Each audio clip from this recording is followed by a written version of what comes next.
Fils et du Saint-Esprit. Amen.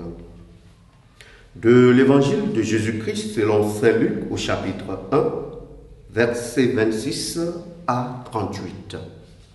En ce temps-là, l'ange Gabriel fut envoyé par Dieu dans une ville de Galilée appelée Nazareth à une jeune fille vierge accordée en mariage à un homme de la maison de David appelé Joseph.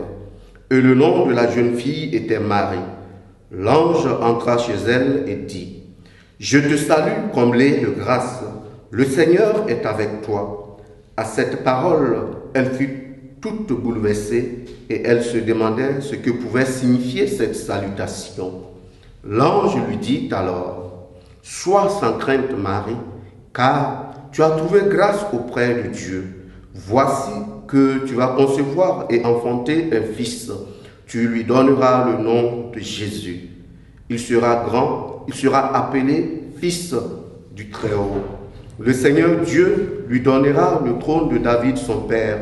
Il régnera pour toujours sur la maison de Jacob, et son règne n'aura pas de fin. » Marie dit à l'ange : « Comment cela va-t-il se faire, puisque je ne connais pas d'homme ?» L'ange lui répondit : « L'Esprit Saint viendra sur toi, et la puissance du Très-Haut te prendra sous son ombre. C'est pourquoi celui qui va naître sera saint, il sera appelé Fils de Dieu. Or, voici que dans sa vieillesse, Élisabeth, ta parente, a conçu elle aussi un fils et en est à son 6e mois, alors qu'on l'appelait la femme stérile. Car rien n'est impossible à Dieu. » Marie dit alors : « Voici la servante du Seigneur, que tout m'advienne selon ta parole. » Alors l'ange la quitta. Acclamons la parole de Dieu. Louange à toi, Seigneur Jésus. Bien-aimés dans le Seigneur, aujourd'hui, 25 mars, nous célébrons la solennité de l'Annonciation. L'Annonciation qui devrait nous rappeler deux choses. La première, c'est que le oui de Marie a changé l'histoire de l'humanité pour toujours. Le oui de Marie ouvre une nouvelle ère pour notre humanité.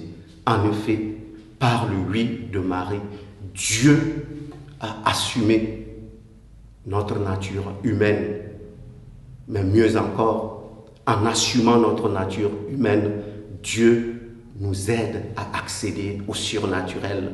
Autrement dit, Dieu nous divinise en prenant notre condition. Et la seconde chose qui doit avoir de l'incidence dans notre vie est de prendre conscience que chaque être humain, chaque chrétien est appelé à répondre à un oui décisif dans sa vie. Ce oui qui non seulement nous engage dans notre être, dans notre devenir, mais ce oui qui nous engage à la suite du Christ, de sorte que sa présence en nous nous fasse prendre conscience qu'en lui, tout devient possible et que l'ordinaire de notre vie peut se transformer en extraordinaire par sa présence.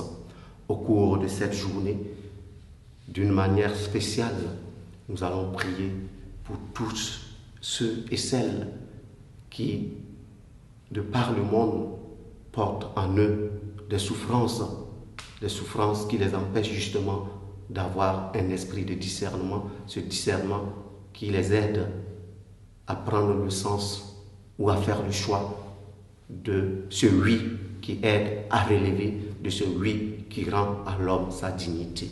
Loué soit Jésus-Christ.